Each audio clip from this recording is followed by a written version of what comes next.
Yes, olutalo mu Eastern Democratic Republic of Congo lubaluseewo nate. Jjukira nti nno ebbanga eriyise emabega olutalo luno luzze lukkakkana era nga lulaga essuubi bannansi ba DRC nti saa yonna lwandikomekkerezebwa, naye ate amawulire agavuddeyo okuva mu batuuze bagamba bannange zaabadde bwe buti bwabadde bwe buti ng'essaawa bwe ziti abasajja ne balankinga. Jjukira nti kuva mwaka gwa 2025 olutalo okuva mu DRC luzze lunyinyintira wakati w'abayeekera ba M23 saako ne Democratic Republic of Congo government esinzira eri mu kibuga Kinshasa. Kakati bano beeyawulamu. Kinshasa standing up for the government bebalwanira ku side ya Democratic Republic of Congo, kati abayeekera ba M23 okuva we bawamba ekibuga kya Goma bo basinzira mu kibuga Goma era ye capital city yaabwe. Kitegeeza obuyinza mu Democratic Republic of Congo bwagabanyizibwamu. Oli ku UG Update TV nyongera okujukiza ku sinziro bango otuwuliriza gwe nani yagadde otweyungako okkirira wansi waliwo ekigambo subscribe kikoneko oberenga otweyungako. Abali mu diaspora mbatumiddeko nnyo, abali Kathmandu Dubai Saudi Arabia, abali mu US UK mwena mukola kyamaanyi nnyo okwekuumira ku mayingo gano aga UG Update TV. Kakati olutalo lugenda maaso n'okubanga lukula wakati w'abayeekera ba M23 saako n'amagye g'eggwanga erya DRC agamanyikiddwa nga aga FARDC. Banono ab'omukago abeegattira mu magye ag'enjawulo okulwanira ku side erya DRC abamanyikiddwa nga aba FARDC. Kigambibwa galabiddwako, omanyi gali several forces galabiddwako wiiki eziyise emabega nga bagenda maaso n'okukkakkana mu Democratic Republic of Congo. Batuuze we bate bagamba nga bano balagira ddala tewali kiriwo tewali kigenda maaso mu Democratic Republic of Congo, naye ate olutalo gye lwavudde gye bataategedde. Wuliriza gwe mukwano gwange ali ampuliriza. N'olutalo kyekintu ekirabikanga ekitagenda kubanga kikomekkerezebwa mu bunnambiro mu Democratic Republic of Congo, kubanga enfunda ezisinga bagezezzaako okubeera nga banafuya olutalo luno, okubanga banafuya abantu abafujirira olutalo luno ababaakinga basobole okubanga babanafuya, naye kiganye. Tukimanyi bulungi nnyo wano US ekulembera Donald Trump bazze bakola bwezingirire nga bakola bukubirire okunafuya eggwanga erya Rwanda erya Democratic Republic of Congo libasuubira nti nno lye lisinga okubeera nga libaakinga abayeekera bana ba M23 okusobola okuteeka olutalo mu Democratic Republic of Congo. Buli kimu bakikoze, bamusaze bamukubye sanctions ez'enjawulo. Amajege ag'e Rwanda Defense Force bagikubye sanctions tekkirizibwa kugenda mu operation n'ezimu za United Nation mission zonna bazigjeeko. Tebakomyoko bagenze maaso n'okwa sanctioninga ba military commanders mu jerine erya Rwanda Defense Force kwotadde n'okufreezinga assets zaabwe. Tebalina access ku assets zaabwe eziri mawanga ag'ebweru agayina enkolagana n'eggwanga erya Amerika. Nfuna bulungi. Wuliriza gwe mukwano gwange ampuliriza. Oli ku UG Update TV nyongero nkugambye sanctions zonna bazimukubye. Njagala tuwulirize era tugende mpolampola ensonga zino gwe mukwano gwange ali eyo. Kakati eggwanga erya Rwanda balikubye sanctions ez'amaanyi era Amerika neetuuka n'obbasalako ebitundu 97 ku buli 100 ku fund ze badde bafuna. Sente zigambibwa zibadde zibalirwamu obukadde bwa Amerika 260 ne bamusalako ebitundu miliyoni 200 bazimusalako nabanga afuna kati miliyoni 6 ndi ku ggwanga erya Rwanda. Nga mu kyo kye banoonya gwe mukwano gwange ali yampuliriza kwe kunafuya n'okuteekawo obunkenke mu ggwanga erya Rwanda saako n'okukkiriza ekonomi y'eggwanga erya Rwanda ekkakkaneko amampaati n'amababba abagaladdegeereza Paul Kagame gasobole okubanga gakkakkana, asobole okubeera nga withdrawing amajege okuva mu Democratic Republic of Congo, saako n'okubeera nga samunkola nga saamu ekitiibwa Washington Accords ezasayiningibwa mu Washington wakati wa US saako n'eggwanga erya Democratic Republic of Congo. Felix Sekidi omukulembeze ennyini yaliyo, saako ne Paul Kagame omukulembeze w'eggwanga erya Rwanda yaliwo, era baateeka omukono ku accords zino okusobola okuzza emirembe n'okusiizinga fire mu Democratic Republic of Congo. Naye zino oyinza okulowooza lwaki tezaawangaala, kyekyagaana kyekyaliwo. lwaki Paul Kagame yamala ne yeefuulira Donald Trump nga bamaze okuteeka omukono ku ndagaano eno? Ki Paul Kagame kye yali abala? Kati abasinga kye mutamanyi kye kino. Nabagamba nti okuva obuvo n'obuddo ebyobugagga bya Democratic Republic of Congo nga DRC gyenjogerako Democratic Republic of Congo ekyatwalibwa omukulembeze eyavaako Joseph Kabila. Bano bayina enkolagana ya muzinzo, enkolagana wakati wa Joseph Kabila ne Mwami Yoweri Kaguta Museveni saako ne Paul Kagame. Era nga bano ababiri Paul Kagame ne Mwami Yoweri Kaguta Museveni be basaale mu kukugusa ebyobugagga bya Democratic Republic of Congo. Ate ebiseera ebyo eggwanga erya Uganda lyo lyalina enkizo. Museveni yalina enkizo y'amaanyi olw'ensonga bali basayininga endagaano ng'amagye g'eggwanga Uganda gadiployingiddwa mu ggwanga erya Democratic Republic of Congo okulwanyisa abalwa abayeekera bu Islamic States obwali busangibwa mu bitundu ebya Ituri, Buvuma. Kakati enkizo eyo kossa n'okubanga babakolera projects ng'ez'enguudo.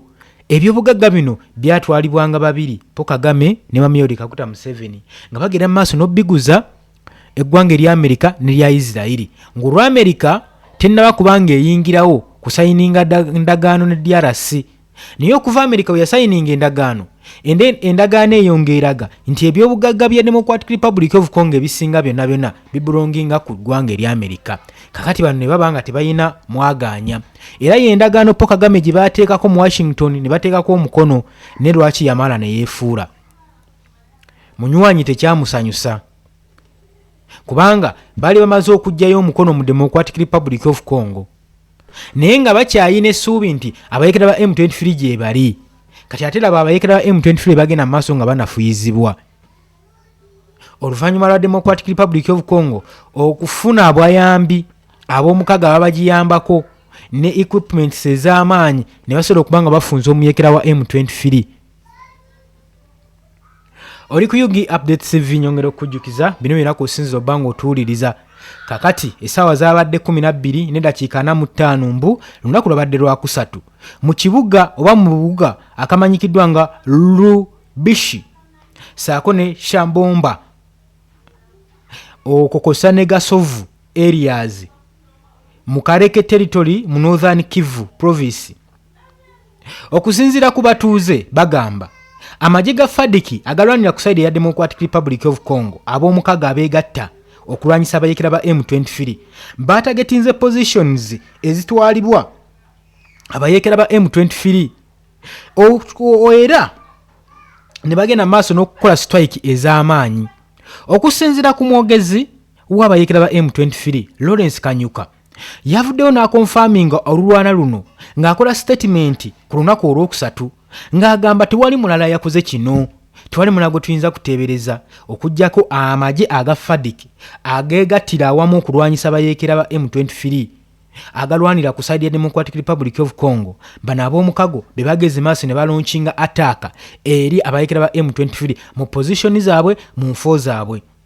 Wabula ye omuyeekera ono Lawrence Kanyuka agamba nti ekituluma batagetinga positions nga bakozesa ebyokulwanyisa ebyettabbu nga tanka nga drones ne bafundikira nga battiddemu n'abatuuze abawangalira mu Democratic Republic of Congo abatalina musango.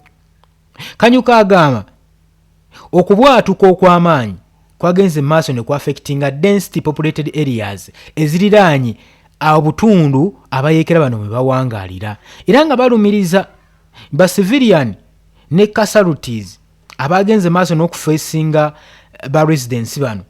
Bagamba ku lunaku olwokusatu ekiro ekyo balumiriza amagye ga FARDC ab'omukago okulwankinga deadly attacks ez'amaanyi mu bitundu ebiri density populated nga birimu abantu. Era bano beebuuza ekigendererwa kyabwe kiba ki? Nsi basobola ogifuga nga teri mu bantu, lwaki ate baba batagetingamu abantu? Webanga kituufu ddala batagetinga bayeekera, ate kati ffe bannansi kiki batwagaza, waki batutagetingiramu? Kati awo ebibuuzo weebiriggwe mukwano gwange ali yampuliriza. Naye nga nkugamba nti oli ku Yugi Updates TV kosinzo bbanga otuwuliriza gwe natanatwegattako kkirira wansi ekigambo subscribe weekiri okikoneko obeere nga otwegattako.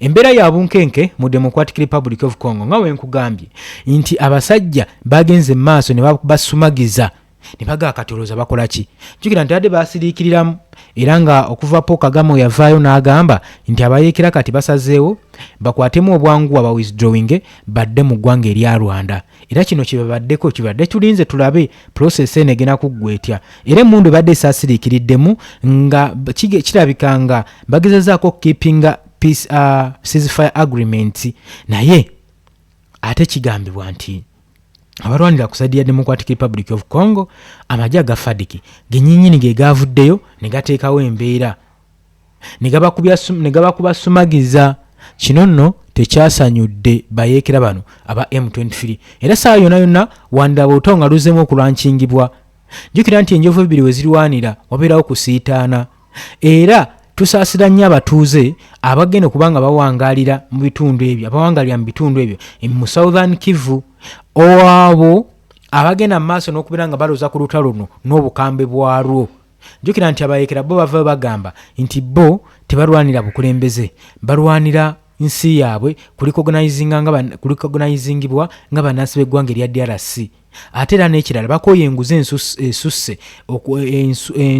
enguzi esusse mu gavumenti ya Felix Tshisekedi saako ne famire ya Felix Tshisekedi okweddiza ebyobugagga bya Democratic Republic of Congo era ne bannansi okuvuulwa boze ensonga ezibalwanya bagamba nti no these are internal matters samawanga amalala gandibadde gagivaamu era n'ejjo gy'olyabalamu juzi wawudde statement Paul Kagame gye yavuddeyo na releasing nga agamba nti kati mmwe mwagala mugobe bannansi b'eggwanga erya DRC bagende mu ggwanga ki those people belong to the Democratic Republic of Congo naye nga bayogera ku batuusi n'abanyamulenge embwabo basibuka mu Democratic Republic of Congo naggambye bo kye bakola bagenda mu maaso ne beekwata obutundu bwonna obulimu ebyobugagga ne basiisiira omwo era ne bava ne bagamba nga wayise emyaka egiwera nti ffe tuli bannansi ba Democratic Republic of Congo era ng'agamba mbwe kimubeezezaayo amajeege mbwe abayeekera M23 balala ku majeege era temubigattika ebintu bino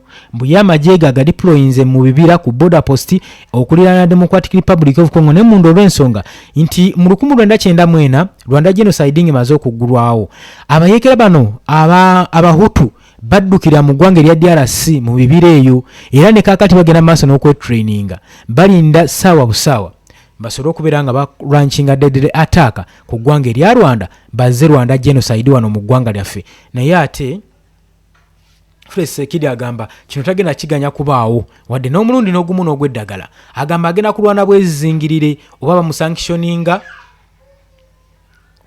Paul Kagame agamba oba bamusanctioninga oba bakola ki tagenda kuganya kuzza Rwanda genocide mu ggwanga lye era n'avaayo n'asuubiza abantu be temweraliikirira Rwanda genocide oba ayagala oba tayagala takyakomawo wano mu ggwanga erya Rwanda eggwanga ligenda kubeera mirembe litebenkere mirembe kakati nabayeekera ba M23 nga wenkugambye nga bayita mu mwogezi waabwe bavuddeyo ne balumiriza FARDC nga bagamba mwe leo temulina gwe mwekwasa mwe mugenze maaso n'okuvoola ekitiibwa ky'abannansi mubavudde mubasse mubakubyemu ebizuka eby'ettabbo nga mukozesa drones mukozesa tanka abayeekera mbunga bo batunula oliriza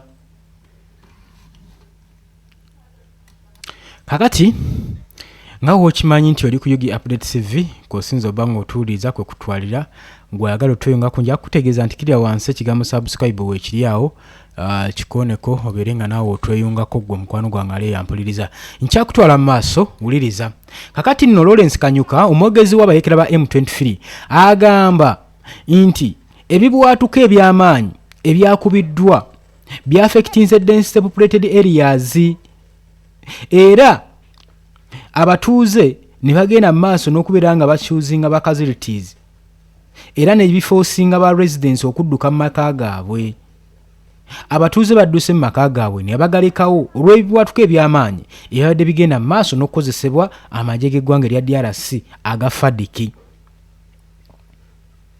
wuliriza Kanyuka era yongera n'akunyonyola n'agamba ku lunaku lwabadde lwakubiri mu August nga 11 nsaawa awo nga zikumikiriza okwera ssaawa 11 ez'okumakya amagye ga FARDC n'abamukago be banna abalala bagenze maaso ne bakola obulumbaganyi sinziggu nga bakozesa ebyokulwanyisa ebya ttabbu mu bitundu ebyenjawulo mu territories eza Kalehe saako Kyambombo, Kyagugu, Kaziba, Lubishi, Shisimbi saako ne Gafufura bye bitundu ebyasinze okuba nga bikosebwa nnyo olwa deadly attacks zino ezaakoleddwa abayeekera ba M23. Era Kanyuka agamba obulumbaganyi buno bwawaseninze era yabuyita nti nno eno yabadde already serious human relation situation, eno kwabadde kuvuula ddembe ly'abuntu, era n'alumiriza amagye ga FADC saako n'ab'omukago banne okukozesa ebyokulwanyisa eby'ettabbu mu populated areas nti bakikomye, era ng'agamba attacks zino zigenda mu maaso n'okubeera nga ziteekawo violation ey'amaanyi ennyo ku international law and serious threat, biteekawo serious threat eri ba civilians saako n'okuteekawo regional instability mu ggwanga. Kakati tuba twebuuza gwawuliriza gyatufollowinga, gulowooza ani asaanidde okunyenyezebwa mu kino? Bayeekera ba M23 FADC? Lwaki FADC yandibadde erabiriza nekola obulumbaganyi ku bayeekera bana ba M23? Njukira nti ye Kisekedi yagamba yetagenda teesa na muyeekera. Ono muyeekera, zino si bayeekera, these are labels. Agamba these are labels. Ate ba labels sibe bayeekera. Agamba these are terrorists. Yetagenda teesa n'aba terrorist. Yetabayita bayeekera. Agamba sigenda teesiganya nabo. These are terrorists. Era Kanyuka agamba abayeekera ba M23 bali claiminze ocommittinga oprotectinga ba civilian, era bagamba kijja batwalira okukola buli ekyetaagisa kyonna. What is necessary? Bagambye whatever necessary measures okwensuwalinga safety eri abantu baayo bagenda gikola. Era ne bagenda maaso n'okukoowola ba facilitators aba facilitatinga mu Doha peace process saako ne ku international community bagende maaso n'okudemonstratinga impartiality saako ne firmness egenze maaso nga bagamba nti eddembe terisobola kubeera nga lyakyuvingibwa mu ngeri weeti nga baselectinga applications eri principles zino. Bagamba kakati ekijja kijje twewaddeyo oprotectinga abantu baffe kubanga tumaze okukiraba abatuuze abawangalira mu bitundu ebyawambibwa abayeekera. Democratic Republic of Congo government tebatwala nga bannansi bya DRC ebatwala nti bonna bayeekera. Ne kati ba abantu bakole ki? Wogamba nti bandidduse mu bitundu ebyo tebalina waakuddukira, batandikirewa eyo gye basimbye amakanda, gye balina amaka gaabwe, gye balina famire zaabwe. Kati wogamba nti nabayeekera ebitundu babiyumbyeganye nti buli kitundu abayeekera kye balumba bannansi bandikidduseemu, goloza weekitwe ekyandibadde ate n'abayeekera bano tebayinza ganya batuuze kudduka mu kitundu kino kuba nabo ebera protection yaabwe. Kitegeeza ebaddukiramu DRC esobola okukola obulumbaganyi anyhow ngeri gyeyagala, ne kati bagenda bati olw'ensonga nti mulimu abatuuze, mulimu ba civilians. Kitegeeza this is another way of protecting themselves. Nga bakozesa ba civilians okweprotectinga, eyo nayo ngeri ndala eri awo.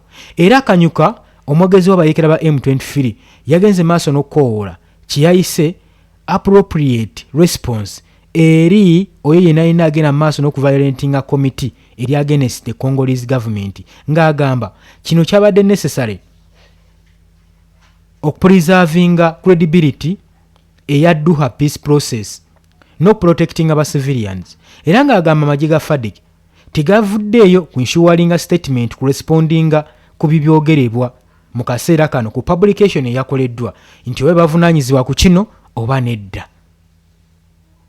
Naye nga babayeekera ba M23 bagamba ku rushing eno yabaddewo yaraisinze fresh concern eri progress egenda maaso mu peace effects wakati wa parties zino ebbiri gavumenti ya DRC saako ne gavumenti erumirizibwa okuba nga esapootingibwa eggwanga erya Rwanda abayeekera ba M23 mabagamba Kigali saako n'abayeekera bino babyegaana naye okusinziira ku kiwutuuseewo bagenda kuddamu okulwankinga emmundu eddemu etokote buteddiza. Obadde oli ku Yugi Update TV ku badde osinza obba nga otuwuliriza olw'obudde nzikiriza nkome wano gwe mukwano gwange naye nga mbaagaliza olunaku olulungi mbaagala nnyo mweraba.